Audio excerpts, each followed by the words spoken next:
Welcome sa Pinas Showbiz News ngayon. Para sa video natin ngayong araw, meron na naman po tayong fresh at nagbabagang updates patungkol kay Maine Mendoza at kay Alden Richards. Kung tunay mong mahal si Maine Mendoza at Alden Richards at ngayon ka lang nakadalaw o di naman kaya ay naligaw sa channel na ito, please po, i-click mo na yung subscribe and bell buttons para lagi kang updated sa mga kaganapan kina Maine at kay Alden. Ang pag-uusapan po natin ngayong araw ay 3 bagay. Ang una po ay ang pagkumpirma nitong si Alden Richards patungkol po sa magiging mga movies pa niya. Dalawa ho ito, no? Isa po ay kasama rito si Barbie Fortesa, kasama po ang pambansang Ginoo, at si Sanya Lopez, isa po yun doon. At ang isa pa po ay kasama naman po ay si Haven Paralejo, no, kung saan si Alden nga po ay gaganap bilang attorney. Pag-usapan po natin lahat yan. Ano nga bang naging implikasyon nito sa naging imahe nitong si Alden Richards dahil nakita raw, di umano, na kumakain daw po na si Alden lang at saka raw po itong si Haven Paralejo ng silang dalawa lang daw. Okay? Silang dalawa lang ba talaga? Yan po yung dapat natin pag-usapan. At hindi rin po mawawala sa ating mga dapat pag-usapan sa araw na ito. Ito naman pong napakasimpleng kwentuhan nila uh, hindi si Daddy Bay, si Tatay Dab, ano? Si Tatay Dab, na kasama naman po, ano, ito pong mga kaibigan niya sa inuman. Diyan lang din po sa Bulacan, ano? Sa kwentuhang ito, kung mapapanood niyo po yung buong video, sana mahanap niyo po yung buong video, no? Nag-message kami dun sa may-ari pero hindi pa siya nagre-reply kung pwede namin i-download, i-upload dito, no? Kung saan tinatanong nga siya, no? Kung ito bang si Tatay Dab ano ay agree, no? Botong-boto dito sa inililing po dito kay Maine Mendoza, walang iba kundi sa panot.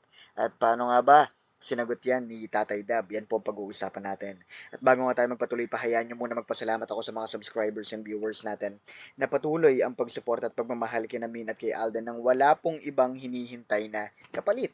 Lagi ninyong tatandaan na kaisa niyo po ang buong Pinas Showbiz News ngayon sa pagsuporta at pagmamahal sa kanilang dalawa.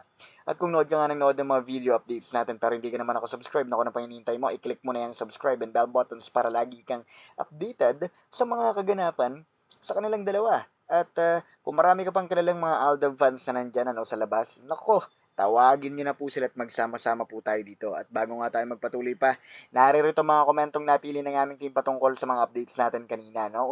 Hindi pala kanina, nung nakaraang araw pa. Okay? Sayang ho yung mga update natin kahapon, kanina, no? Dahil hindi ho na i-upload.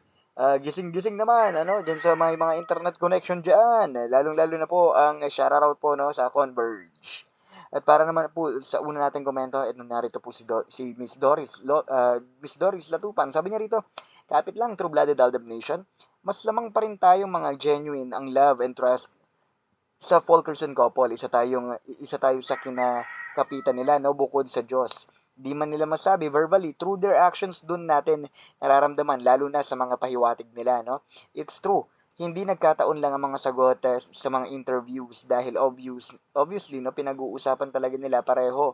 Malinaw na ebidensya yan sa katotohanan. And yes, 101% kung nagkasundo lang sana noon ang mga managements nila, no, pinaka pinakabangan, ano, sana sila ng husto, no?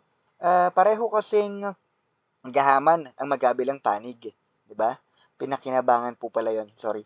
Ang dalawang panig, ano, mas pinili pa nilang masira ang phenomenal couple at dahil mahina ang profit nila, no, kaya sa sarsuela kumakapit, ano, someday magbabounce na din sa kanila lahat ng ginagawa nila sa couple in God's will. Basta tayo tuloy ang laban hanggang dulo, all the forever. Thank you so much, Mr. Pinas. To God be the glory. Maraming salamat po, ano. At hindi ko na po dadagdagan yung inyong sinabi dahil wala po akong pagtutol diyan sa sinabi ninyo, Miss Doris Latupan. At totoo 'yun. Totoo 'yun at nangre-real talk lang tayo dito. At para naman sa ikalawa nating komento mula naman po kay Miss Gemma Distraho. Sabi niya rito, Mr. Pinas, kita mo, sabi nila, pinapayaman lang nila si Alden and Mina, no? Yung mga ginagawa nila, no, sa mag-asawang Fulkerson, pinapasa nila, no, sa mag-asawa. Talagang mga tungaw, ano, na, mga tungaw na silang mga nagpapasa ng kalokohan, ano, nila sa mag-asawa. Natitibag ba nila, no? Natibag ba nila ang fandom ng Aldab, ang mga timang kayo? 'Di ba? Mga pride nyo, no? Mga toxic people, puro mga kasinungalingan ang pinaggagawa nyo, no? Kayong itong mga naninira sa mag-asawang Fulkerson, sa akala nyo, no? Matitibag nyo ang fandom ng Aldab. Kayo ang, ah, kayo ang, ah, kayo ang pinupulot sa kangkungan, gets nyo? Sige lang. Kayo, ano, tuloy-tuloy sa paninira ang Aldab. Karma is real. Thanks.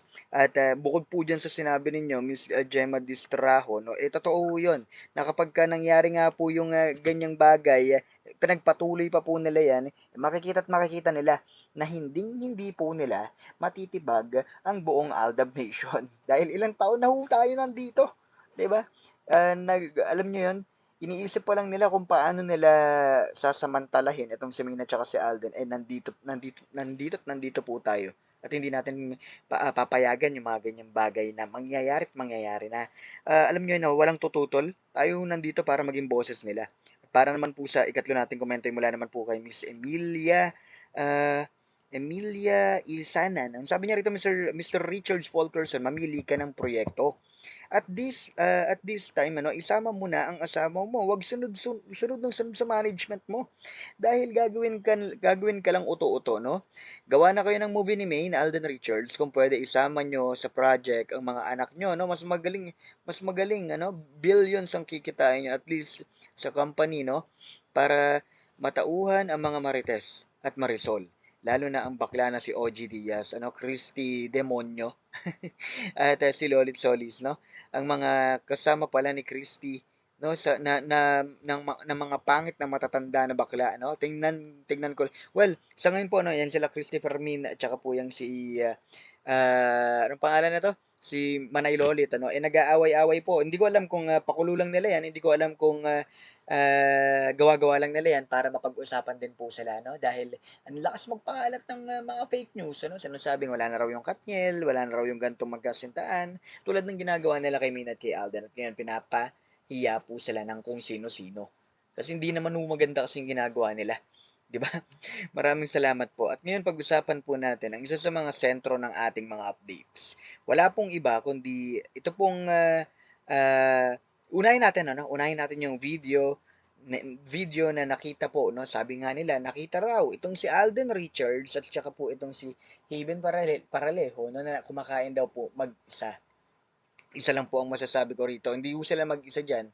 Hindi po sila one-on-one lang dyan. Ano? Ang dami po nilang kasama dyan. At alam niyo naman po kung paano magbenta. 'Di ba? Alam niyo naman po kung paano magbenta ng movie ang mga ito. 'Di ba? At ito po ay hindi latest. Tignan niyo ho yung buhok dyan ni Alden Richards. Dito ho sa recent interview ni Alden Richards, malayo-layo po. Okay, malayo-layo po. Bagong gupit po si Alden, yan po ay may katagal-tagalan na rin po, ano, at sinasabi nga po nila diyan, no, na ito po yung araw na inaalok po ng GMA, ano, itong si Haven Paralejo ng isang movie kasama po si Alden Richards. At syempre kasama din po diyan si Alden dahil pumayag din naman sila, no? At uulitin ko lang, hindi po yan solo na dalawa lang po sila. Hindi po yan spotted, kundi sadya po iyan. Okay? Kasi nandiyan po sila mamatay, nandiyan din po ang executives ng GMA. Sana po malinaw tayo dyan, ha. At ang ikalawa naman po nating dapat pag-usapan ay may kinalaman naman po dito naman po kay Tatay Dab. Ano ba ang nangyari at nailabas na naman po ang pangalan ni Tatay Dab. Meron po kasing video, no? Nakasama po ni Tatay Dab ang kanyang mga kaibigan at nagiinuman man po sila. Sa pagiinuman po ito, walang gumpay si Tatay Dab sa pagkalikot ng kanyang cellphone. At sa kanilang usapan, ano, merong hindi ho nagip sa camera, yung nagtatanong, ano, pero maririnig nyo doon sa video, yung full video nito, no, tanong po nila doon, ano, pare, ikaw ba ay masang-ayon, ano, suportado mo ba itong inililink sa iyong anak, no, walang iba kundi si Panutu yung kanilang tinutukoy, ano, at tinignan lang siya ni Tatay Dab, tatawa-tawa si Tatay Dab at iiling-iling. Yung sagot pong yun ni Tatay Dab, alam na ho natin. 'Di ba? Alam na ho natin yun at wala na tayong dapat pang pag-usapan sa ganong sagutan ni Tatay Dab, ano? Si Tatay Dab na ho ang nagsabi niyan, ano? Dapat malaman mo itong mga detalyeng ito. Dahil kung hindi mo alam yung mga detalyeng ito, no, talagang malilito at malilito ka. Kaya nga kami po ay mariin na nagpapasalamat ano, sa lahat po ng sumusuporta at talagang sumusubaybay kay Maine at kay Alden. Hindi lang po sa camera, kundi kahit po sa likod ng camera 'no, nandiya po kayo. Maraming maraming salamat po at marami pa tayong dapat pag-usapan sa araw na ito. Abangan niyo lang po 'no, at tayo po ay magbalitaktakan ulit maya-maya ano. Muli ito po ang Pinas Showbiz News ngayon.